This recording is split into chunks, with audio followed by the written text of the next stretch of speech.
안녕하세요. 교육하는 엄마 제이입니다.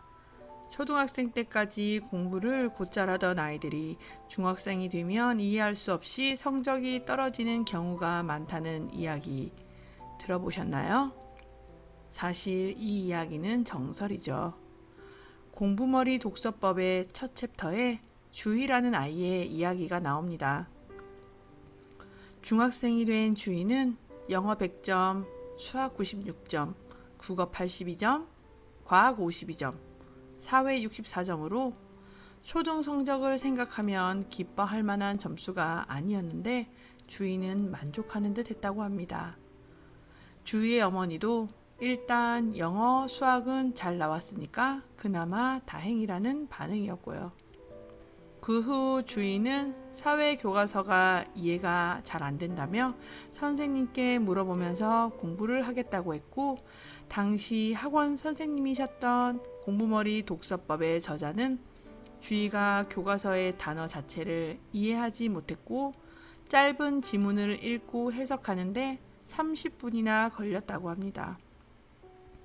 문장을 읽고 내용을 파악하는 것, 독해력에 대한 이야기입니다. 예를 들자면 처음 사용해보는 새로운 물건의 사용 설명서를 읽고 이해하고 그 물건의 기능을 얼만큼 활용할 수 있느냐는 것도 독해력에 따라 차이가 날 것입니다. 주희는 중등 교과서 본문의 난이도를 읽고 해석하지 못하는 것이었습니다. 주희만의 이야기일까요? 저희 아이와 같은 학교를 다니던 A라는 아이가 있었습니다. A는 초등학교 때 공부를 잘했고 여러 경시 대회에 참여하여 종종 수상도 할 만큼 우수한 아이였습니다.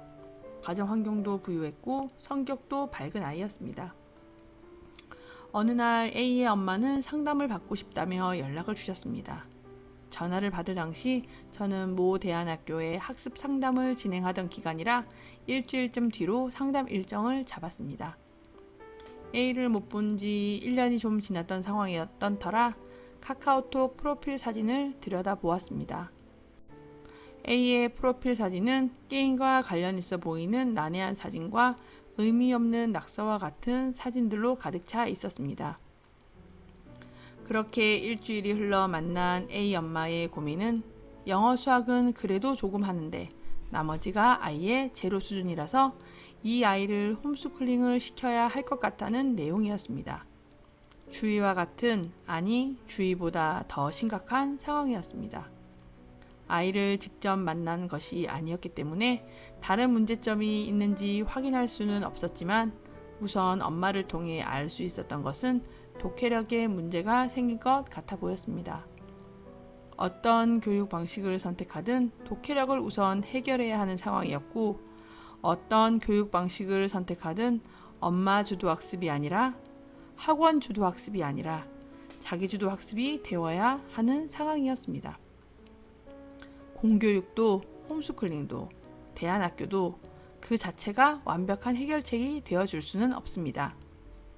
A의 엄마는 다른 답은 없는 것 같다며 초등 공부부터 다시 시작해야 하는데 그러려면 학교 내신을 따라갈 수 없으니 결국 학교를 그만두고 홈스쿨링을 하면서 처음부터 다시 시작하는 것밖에 답이 없는 것 같다고 아이와 마지막으로 이야기를 하고 결정하겠다며 자리를 일어나셨습니다. 어느덧 상담을 한 지 9개월이 다 되어 갑니다. 9개월 동안 독해력은 회복했을까요? 사회, 과학 공부는 얼만큼 했을까요? 아이의 자존감은 회복되었을까요? 아니면 다른 대안은 찾았을까요? 혹시 시간만 지나지는 않았을까요? 그런데 독해력이 수학에도 영향을 미친다는 것을 알고 계시나요? 몇 해 전 중2 제이는 저에게 수학을 배우겠다며 찾아왔습니다. 대화를 시작해보니 평균을 훨씬 웃도는 계획성과 계획을 실행하는 능력을 가진 아이라는 것을 알 수 있었습니다. 그런데 그 아이의 수학 성적이 그 아이에게 느껴지는 것에 비해 낮은 편이었습니다. 제이를 만난 지 며칠이 채 되지 않아 제이와 글로 소통하는데 약간의 문제점이 있다는 것을 발견했습니다. 그렇게 수학을 배우러 온 아이에게 저는 저와 국어 공부를 함께 하자는 제안을 했습니다. 목표는 6개월 안에 온전한 자기주도 학습을 완성해서 공부방 졸업하기. 제이는 그렇게 6개월 만에 저와의 수업을 마지막으로 사교육을 끊었습니다. 또 며칠 전 만난 중1 H의 이야기입니다. 대화를 시작하는데 분명히 영재성이 있는 아이라는 것을 알 수 있었습니다. 곧바로 전 과목 중졸 검증고시 문제를 풀려보았습니다. 알겠다 싶은 것만 골라서 풀어보기로 했습니다. 결과는 수학이 35점이었습니다. 알고 보니 수학에 선행을 하지 않은 아이라 생전 처음 보는 문제들이었습니다. 저는 시험지의 문제를 설명했습니다. 수학 시험이지만 꼼꼼히 국어 문제 풀듯이 읽으면 풀 수 있다는 것과 알고 있는 기존의 개념을 이용해서도 풀 수 있다는 것, 그리고 아주 간단한 개념은 가볍게 설명하기도 했습니다.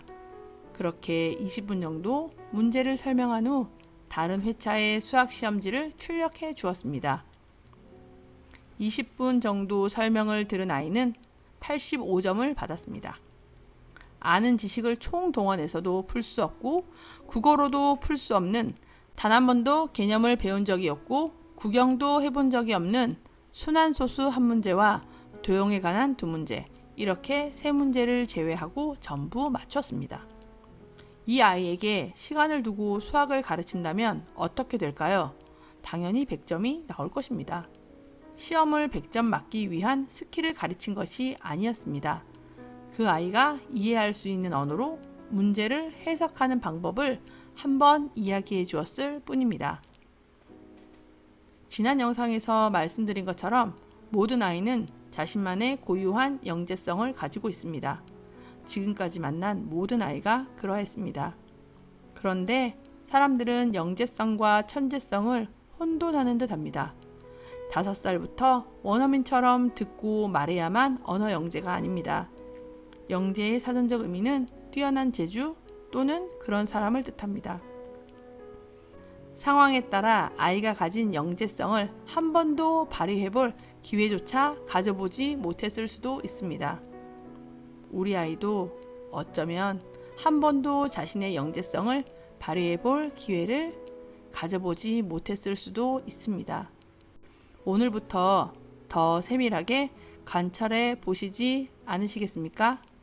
혹시 관찰이 힘드시다면 아이와의 소통을 위해 엄마와 아이의 독해력을 먼저 진단해 보시는 건 어떨까요?